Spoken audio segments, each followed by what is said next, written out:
Hey guys, do you know why people hate the Ultramarines? It's because of Matt Ward, also known as the Spiritual Liege. You see, my dear viewers, this guy wrote some books and he screwed up a ton. How, you may ask, my friend? Well, allow me to explain.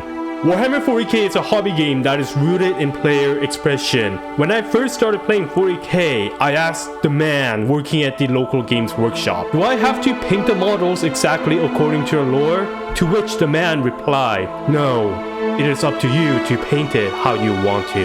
40k is a game where you choose what you want to be, where your characters come from, who they are, and what they believe in. You can always choose a pre-existing chapter because you find them cool, because you like the lore behind them. You can choose to be a nun with guns. You can choose to be a filthy, friendly Xeno scum because they're fun and cool to be. Within the game lore, all the factions have their moments of weakness and glory. It's a game where the choice is always up to you. So what exactly did Mr. Ward do? He broke the lore of 40k with rage-inducing favoritism. Back when this man was writing Codex rules for Space Marines, the Ultramarines became the greatest chapter ever. Your homebrew chapter? Garbage! The Salamanders? Garbage! Ultramarine successors?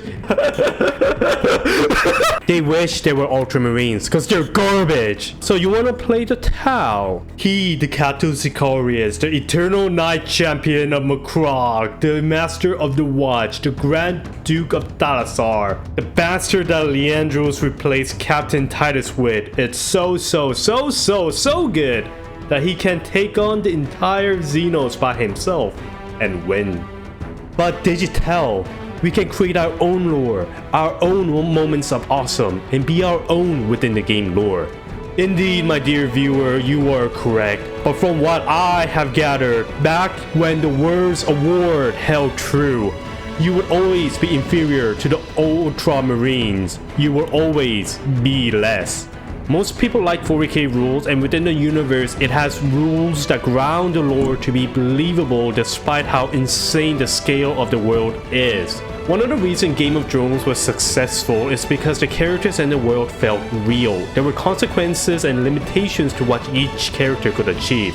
Do you remember how Season 8 suddenly started breaking all the rules? People teleporting hundreds of kilometers in a day, commanders forgetting about the largest fleet ever made in Westeros, small islands making hundreds of ships in a few days, entire armies dying and coming back to life, characters behaving inconsistently to their established lore, and all of it being canon. Problem with broken lore is that it's undeniably real. It's like a garbage anime adaptation. I want to pretend they never existed, but they do, and I am a slave to the truth. So when you play with the Books of War, the man wrote multiple codexes for different factions as well, you would come across those who are called the Bearers of the Ward. These Wardbearers would have the full blessings of Games Workshop behind them. According to the lores on the interweb way, the experiences went like this. The Bearers of the Ward is a demon prince and you're a stray cat. Okay, so like Count Drago, Grandmaster of the Grey Knights, according to the lore from Ward, defeated Mortarion and carved his name onto his heart. Another fun fact, Robote Guilliman cannot win against Mortarion even with the Emperor's Sword and his Eldari Waifu Blessed power armor. The progenitor of the Wardbearers has made mistakes, but he is just a man. And who in existence can claim to have never made a mistake in their lives? Matt Ward has been redeeming himself. He was both a writer for Vermintide 2 and Battlefleet Gothic Armada 2, both of which are great games with great story and characters. Indeed, it is upon a second chance a man can show he has changed for the better. He has participated in a Twitter spat against PETA of all people. And to his credit, it is pretty funny.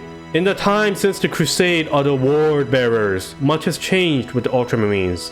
They have characters who struggle and who are betrayed, but still persevere as their own. The hatred for the Ultramarines is now more of a community jest than a truth. And I am a slave to the truth. Hey Digital, by the way, what chapter do you play? Why, my dear viewer, I play the Ultramarines because Captain Titus is a really cool character. And I think you're a very cool person, my dear viewer. So you should like, subscribe, and thank you for watching.